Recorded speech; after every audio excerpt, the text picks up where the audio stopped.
कहो राड़ू मंग धोनो बेटा काटो हमारे भातारा के रखले बाड़ू। अरे तार कीड़ा पड़िया हो तारे जवानी में आग लगी है जानलू हमारा मरने के लेके सुतल बाड़ू। करे रानी टिकी के गरियाओ तल रे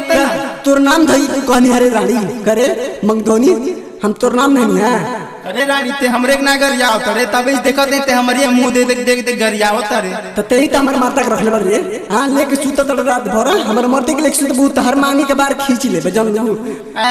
जितना शौक बा अपन मर्दा के देखे खातिर त अपने लगे सुताला। हमारा बोलम के दिहले मतिया के मारी रे हमारा सो जन्म के दिहले मतिया के मारी रे लगा माना सुते कहियो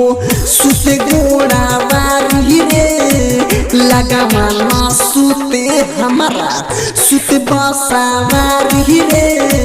लगा माना सुते हमारा। ओहो अपने बड़ा सपूत बना तारी ये कहावत बा किस्सा से मुझ खा के बिलार भइली भगतिन हुआ हाली करबा तेहु तो फलाना से कइले बाड़े यारी रे तेहु तो फलाना से कइले बाड़े यारी रे तब काहे देत बाड़े रानी हमके गारी रे तब काहे रानी हमके होदित बाड़े गारी रे तब काहे रानी हमके। सोनू कुशवाहा दिलवाले रिकॉर्डिंग स्टूडियो कहाँ बाजार मोतिहारी।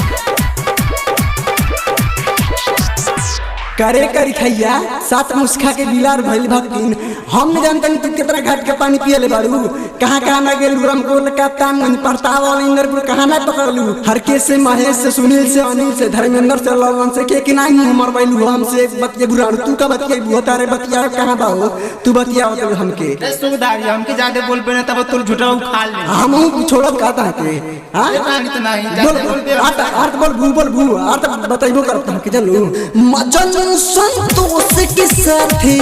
उखी में धरइले रे मजन संतोष के साथे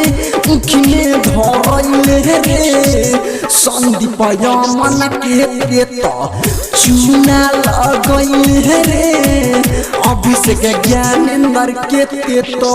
पीछे घूमइले रे बाड़े खिलाड़ी के तो करे रानी ते कौन कम बारे रे तेहू ते गुलसनवा के मुकेशवा के सोनुआ के लेके हां कहां ना घूमले और तोर सनियों के ले घूमले बोल तू बोलू छोटपन नोच के बारे तो तर मंगे बर्बाद होत मत कृष्णा के साथे तेहू कुशीनगर गइले रे कृष्णा के साथे तेहू कुशीनगर गइले रे सोनी दिलवाले के साथे हाथा पकड़इले रे सोनी दिलवाले के साथे हाथा पकड़इले रे सोनिया दिलवाले के साथे। दिलवाले रिकॉर्डिंग स्टूडियो पर तावल